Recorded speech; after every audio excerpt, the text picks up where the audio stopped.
In 2020, humanity achieves its dream of landing on Mars. A team led by Captain Luke Graham sets up a base in Cydonia, a region known for its strange rock formations. Luke, a seasoned astronaut, scans the area with his crew, Terry Fisher, a sharp scientist, Phil Olmier, a tech expert, and Sergei Kirov, a Russian engineer. Their radar picks up a smooth, metallic object buried under a hill. Luke guesses it's a mineral deposit, but it doesn't look natural. He orders Phil to boost the radar's power for a deeper scan. Suddenly, a high-energy pulse fries their equipment. Sand swirls around them, kicking up into a massive storm. A towering dust tornado forms, hundreds of feet high, roaring like a beast. Luke and Terry, filming the hill, don't see the danger until it's too late. The tornado engulfs the team, pulling them toward its center. Terry, the lightest, gets swept up, slamming into a rock before vanishing into the storm. Luke lunges to save her, grabbing her arm, but the wind's too strong. Sergei and Phil scream for them to run, but the tornado's grip tightens. Luke holds on, his boots digging into the ground, but Terry slips away, sucked into the vortex. The storm's force tears at Luke's suit, and he blacks out. When the dust settles, a massive, human-like face carved into the hill is revealed, its eyes glowing faintly. Sergei and Phil are gone, presumed dead. Luke, battered but alive, stumbles to the base, sending a garbled distress call to Earth. "Something hit us." Low sound from the mountain. Months later, NASA picks up Luke's faint signal. Jim McConnell, a veteran astronaut and Luke's friend, watches the video with hope. He believes Luke's alive. The base's life support should keep him breathing, but the damaged equipment means he can't escape alone. Jim, grieving his wife Maggie's recent death, volunteers to lead a rescue mission. He's joined by Woody Blake, a confident pilot, Connie Blake, Woody's wife and a skilled navigator, and Phil, who survived the first mission but stayed silent about the face. After 173 days in space, their ship, Mars 2, enters orbit.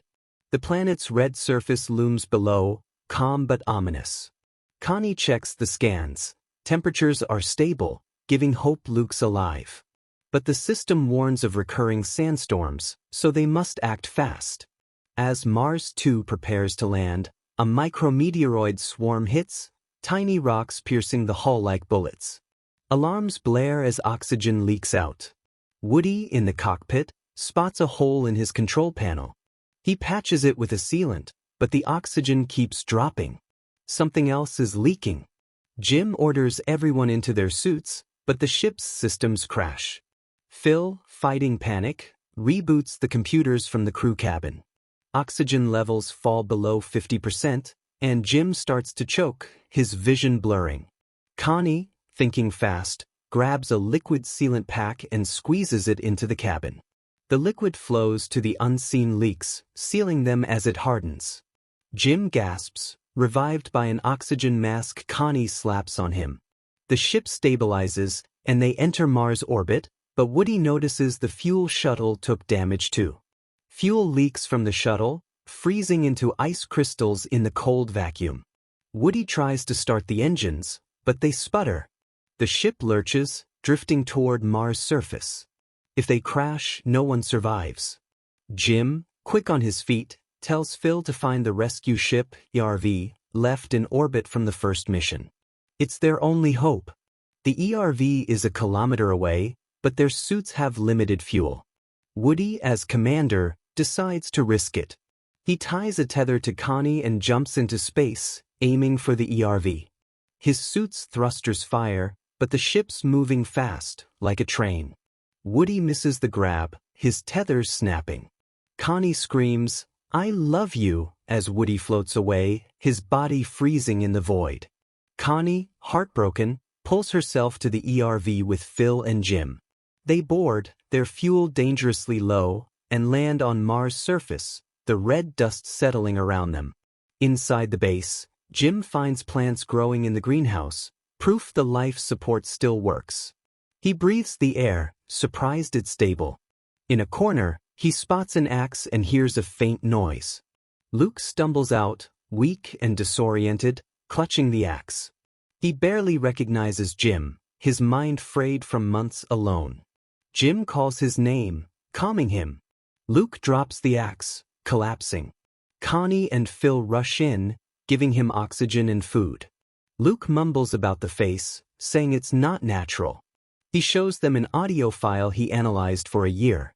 At first, it sounded like static, but he decoded it into 3 data sets.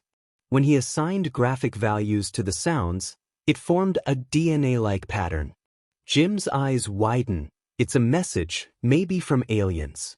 Luke nods, saying the face is a structure, not a rock. They need to investigate, but leaving Mars is the priority. Jim McConnell, Connie Blake, and Phil Olmier sit with Luke Graham in the Mars base, surrounded by thriving greenhouse plants. Luke, still frail from months of isolation, explains the mysterious face structure in Cydonia. He believes it's alien-made, built to send a signal. The DNA-like audio pattern he decoded suggests it's a message about life itself. Jim, intrigued, notices a candy wrapper on the floor, sparking a memory of a double helix model from school. He wonders if the audio is a test, meant to prove humanity's intelligence.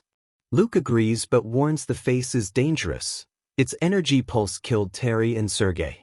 Connie, shaken by Woody's death, urges them to leave before another storm hits. Phil checks the ERV's systems, confirming it's ready to launch, but Jim hesitates. He feels they're close to a breakthrough. Jim suggests sending the audio back to the face to see what happens. Luke's skeptical. It could trigger another disaster. Connie, practical, argues they don't have time for experiments. But Jim's conviction sways them. He believes answering the signal could unlock the face's purpose. For safety, they decide to use a remote-controlled rover to play the audio, keeping their distance. Phil programs the rover, loading Luke's decoded signal. They drive it to the face, its eerie eyes glowing under Mars' red sky. The rover stops 100 yards away and plays the audio. 5 minutes pass in silence, and Luke sighs, thinking it failed. Suddenly, the face hums, its surface shimmering. A door slides open, revealing a dark passage. Connie gasps, it's an invitation. Jim, Luke, and Connie debate entering. Phil volunteers to stay with the ERV, ensuring it's ready if they need to flee. Connie, torn, agrees to go but sets a timer. She'll leave at the agreed hour, no matter what. The 3 suit up and approach the face, their boots crunching on the dusty ground. Inside, the passage is pure white, the walls smooth and warm. The door shuts behind them, trapping them. Luke panics, but Jim stays calm. He removes his glove, testing the air. To their shock, it's breathable with Earth-like oxygen levels. They shed their helmets, the air fresh and clean. A second door opens, and they step through, awestruck by what they see. The room is a massive planetarium, filled with holographic images of the solar system. Mars glows above, but it's not the red wasteland outside. It's lush, with oceans and green land. A simulation plays. A meteor slams into Mars, stripping its atmosphere, turning it barren. The same meteor hits Earth, seeding life. Jim, Connie, and Luke realize this is Mars' ancient history, a record of a lost world. They turn to see a figure approach, an alien with orange skin and deep eyes. It points to the red Mars hologram, a tear rolling down its cheek. Luke whispers, "It's a Martian." The alien gestures to a final image, a fleet of ships leaving Mars, one landing on Earth. It inserts a gene into a device, showing how Martian DNA sparked human evolution. Jim's mind reels. Humans are Martian descendants. The alien offers Jim a choice. Join it on a journey to explore distant worlds or return to Earth. Jim, haunted by Maggie's death, feels unmoored. He decides to stay, longing to see the universe's secrets. Luke and Connie protest, but Jim's mind is set. He thanks Luke for their friendship, his voice breaking. "You saved me by needing me," he says. Luke nods, respecting his choice. Connie, tears in her eyes, hugs Jim. The alien leads Jim to a transparent pod, where liquid fills the chamber. Jim steps in, the liquid covering him. He expects to drown, but it's oxygen-rich, protecting his body for interstellar travel. The face structure begins to crumble, revealing a hidden ship inside. Luke and Connie race back to the ERV as a sandstorm brews outside. The wind howls, shaking the ground. They reach the ship, but the storm blocks their signal to Phil. Connie checks her timer, they're late. Phil, loyal, waits at the ERV, ready to launch. Luke and Connie climb aboard, the storm's dust clouding their view. Phil fires the engines, lifting off just as the storm engulfs Cydonia. The ERV breaks through Mars' atmosphere, heading for Earth. Luke looks out the window, the red planet shrinking.